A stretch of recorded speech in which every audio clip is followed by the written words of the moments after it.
Bienvenue dans les tutos My Free Time. Nous allons justement continuer donc à parler, comme la fois dernière, hein, à parler de switch case. Switch case, c'est quoi? Supposons que, je vais donner un exemple. J'ai ma petite calculatrice. Voilà, ma petite calculatrice. J'ai deux numéros, hein, comme vous savez très bien. J'ai deux numéros là, comme ça. Et donc ici ça continue, hein. Donc là j'ai 0, 1, 2, 3, 4, 5, 6, 7, 8. Bon, 9 faut le garder pour nous, hein. On a l'égalité, voilà. Donc, et ici on a les signes, voilà, comme ça, et division. Ici on met AC pour supprimer. Donc, supposons que je vais faire 1 plus 2. Voilà. Cette partie-là, c'est partie des signes. Là, je vais le mettre en rouge. Le signe. Voilà. Maintenant, lorsque quelqu'un écrit 3 plus 2 et il demande la réponse ici, ben, qu'est-ce qu'on va faire? On n'a pas qu'un seul signe. On en a 4. On peut en avoir beaucoup, les modulos, tout ça, l'exposant, les racines carrées, je sais pas, on peut en avoir plein. Mais regardez, on est coincé en fait. On sera toujours obligé d'avoir une variable qui s'appelle signe là. Et on va faire par exemple if, hein, une condition qu'on ne connaissait pas, les switch. Hein, if signe, par exemple comme ça, égal à plus, par la multiplication. Là, on fait 6 out des, par exemple, des premières valeurs, valeur 1 plus et multiplication parce que multiplication et valeur de, ouais, on sera obligé de faire comme ça. Else if signe égal à diviser, hein, à diviser, on fait 6 out, voilà, valeur 1 divisé valeur d. Bien sûr ici il faut que valeur d soit supérieur à 0, donc différent, voilà, différent à 0. Donc ici, on voit que on est obligé de faire des if, tout ça. Et on fait que la répétition. Comme nous, comme les informaticiens, les programmeurs, il faut avoir l'esprit de paresse. Voilà. Donc quelqu'un qui ne veut pas répéter des choses plusieurs fois. On crée un système qui va nous aider à faire cette répétition. Bien sûr, si l'ordinateur le fait, ça sera encore mieux et rapide. Donc du coup, nous allons se baser dans cette forme-là de dans cette forme de calculatrice. Voilà. Et nous allons résoudre ces problèmes. Moi, je vais écrire la syntaxe. Comment ça marche? Comment ça marche?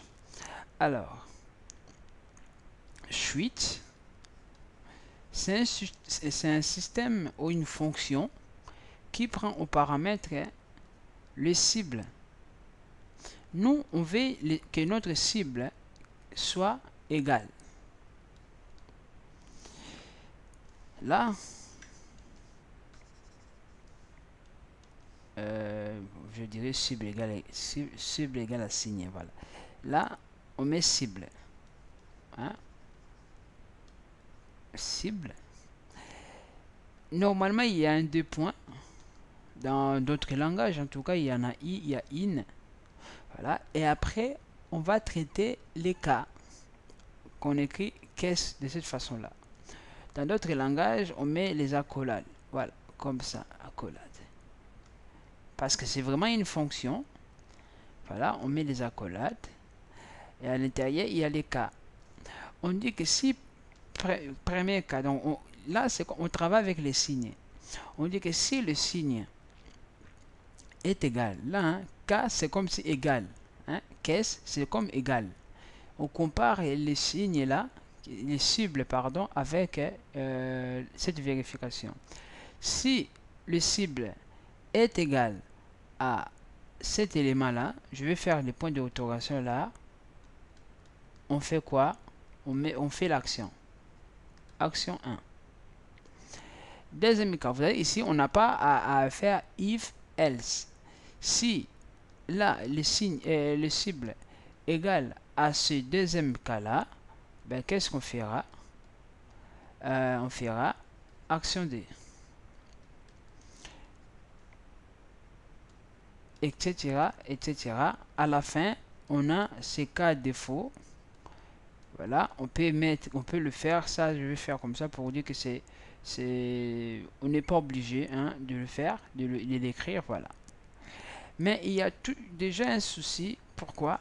Parce que chaque fois, supposons qu'ici, c'est pas vraiment, il n'y a pas des accolades où je sais pas moi, on contrôle pas l'arrêt des conditions. Comme on ne contrôle pas l'arrêt des conditions, ben, la syntaxe de ce système-là oblige aux gens de faire quoi? Après la condition, après l'action, pardon, il faut arrêter. Il faut faire les breaks pour dire que je finis là. Là aussi, c'est la même chose. Je finis là. On fait les breaks pour dire que si le cible qui est là est égal ou correspond hein, à ce point d'interrogation, après avoir fait l'action, je coupe, je fais le break. Donc ça veut dire que je ne vérifie plus le reste des conditions là. Ainsi de suite. Je vais le faire pour qu'on puisse le comprendre. Donc ici, je peux écrire là. Là, c'est là, c'est valeur 1. Hein, la première valeur. Entier. Je vais faire des entiers. Je fais val 1 et val 2. Bien sûr, on a les droits de faire comme ça. Voilà. Je peux aussi les initialiser de 0 à 0. Comme ça, on sait que c'est des 0 à l'intérieur. Je dis par exemple taper ici, taper la première valeur. Voilà. Là, la personne va taper la première valeur. Et moi, il faut que je lise cette première valeur-là. Lorsque je lis cette première valeur, non, scanner, je peux déjà le mettre tout en haut comme ça. On n'en a plus besoin. Là, je fais val 1. Je lis la première valeur. Et qu'est-ce que je vous ai dit? Je vous ai dit que lorsqu'on fait la lecture des premières valeurs comme ça, il faut sauter les lignes. Pour l'instant, je ne vous montre pas ce qu'on doit faire. Hein. Je ne vous montre pas en fait une autre façon de faire. Mais il y a vraiment le moyen de faire un peu mieux hein, que ça. Mais bon, on va travailler avec ce qu'on sait pour l'instant. Voilà. Sur la ligne. Et là, j'ai écrit encore pour la valeur D. Je demande. Oh là là. Ici, je demande encore. Donc, ça. Voilà, ça, j'ai valeur in. Là. Valeur 2. Voilà, là, je sépare comme ça pour que ça soit visible. Et là, je demande le signe. Voilà. Là, le signe. Signe, je veux que ça soit string. Hein, je veux que ce soit string. Signe. Je vais faire nul. Ok. Donc, du coup, à la fin, ici, signe. Ou même ici, hein, je peux dire, je peux faire valeur 1. Ici, valeur D. Et là, ici, oh là là, taper la première valeur, là c'est la deuxième valeur.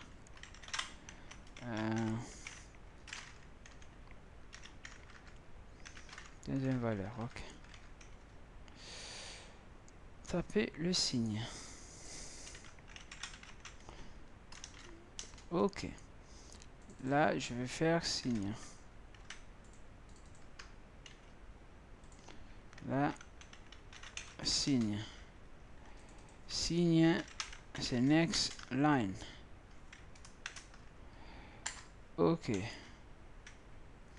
Next line, comme lorsque je fais next line, j'ai plus besoin de faire ça. Alors, il faut faire de façon qu'on évite vraiment avoir l'erreur qu'on avait avant. La signe. Et maintenant là, c'est là où je vais faire mes cases. Jusque là, je pense on sait déjà comment faire les choses. Hein. Là, si j'exécute, qu'est-ce que j'ai? J'ai tapé la première valeur. Bon, là, j'ai oublié d'enlever le 1 là, qui est là. Alors, j'ai refait. Taper la première valeur. Là, je mets 5. Là, signe. Je mets l'addition. Là, taper la deuxième valeur. Je mets 3. Et là, on n'a rien à faire. Voilà, on voit que là, nous avons nos 3 éléments qu'on veut vraiment chercher. Maintenant, nous allons mettre en pratique la syntaxe qu'on nous a donnée. On nous a dit que la syntaxe c'est comme ça. Switch, hein, switch comme ça. Et on travaille avec quoi? On travaille avec le signe. Switch signe. Voilà, comme ça. Et là, je fais la condition. Alors à l'intérieur de mon suite, il faut que je traite les cas. Je dis que si ce cas-là est égal, donc là je fais la comparaison de quoi? De signes. Si signe égal à l'addition, comme ça, hein, comme ça. Et qu'est-ce que je fais? Je fais 6 out. 6 out de quoi? De valeur valeur 1, comme c'est l'addition, plus valeur 2. Voilà. Et je vais le faire 4 fois. Parce qu'on a la multiplication, la division et la soustraction. Là, c'est la soustraction, la multiplication, la division. Alors avec la division, il faut faire gaffe. Pourquoi? Parce que la division, on a un peu de problème on peut pas diviser par 0. Donc il faut faire gaffe. Hein. La division, ici, on peut dire que la division ici, on dira que si valeur d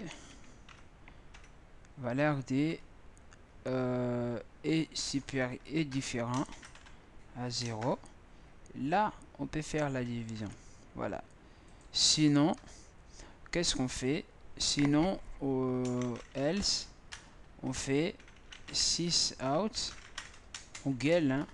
On dit que on ne divise pas par 0. Voilà, on gueule vraiment. Comme ça, la personne va apprendre que on ne divise pas par 0. Et qu'est-ce que je vous ai dit? Chaque fois, lorsqu'on fait les 6 out comme ça, 6 out, n'importe quoi. Lorsqu'on fait l'action, il faut toujours faire quoi? Break. Voilà. Là, ça veut dire que tu me fais cette action-là, à la fin, tu sors. Là aussi, je vais faire la même chose. Break. Là aussi, la même chose. Voilà. Là, c'est la même chose. Break.